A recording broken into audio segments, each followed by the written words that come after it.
Thèse 265e. Au risque de choquer des oreilles innocentes, je poserai que l'égoïsme fait partie intégrante de l'âme aristocratique. J'entends par là cette croyance irréductible qui nous persuade qu'un être comme le nôtre a naturellement besoin que d'autres êtres lui soient soumis et se sacrifient à lui. L'âme aristocratique accepte le fait de son égoïsme sans en faire un problème, sans y introduire non plus un quelconque sentiment de dureté, de rigueur, d'arbitraire. Elle y voit plutôt un phénomène qui a peut-être sa racine dans l'ordre des choses. Si elle voulait lui chercher un nom, elle dirait sans doute que c'est la justice même. Dans certains cas, qui d'abord l'embarrassent, elle se reconnaît des égaux en droit.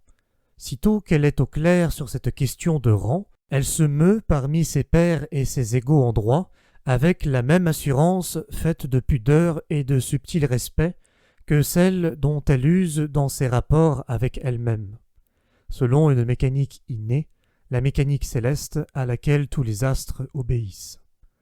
C'est par égoïsme de plus qu'elle se montre délicate et retenue dans son commerce avec ses pairs. Toute étoile est égoïste de cette façon. C'est elle-même qu'elle honore dans ses autres et dans les droits qu'elle leur concède.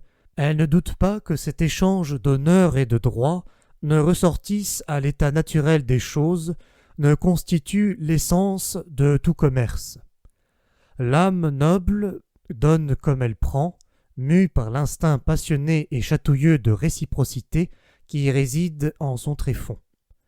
La notion de grâce est dépourvue de sens et suspecte inter pares.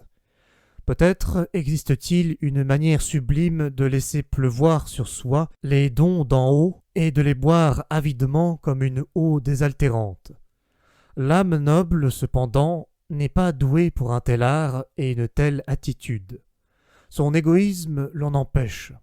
D'une façon générale, elle n'aime pas regarder vers le haut, mais seulement devant soi, horizontalement et lentement, ou vers le bas.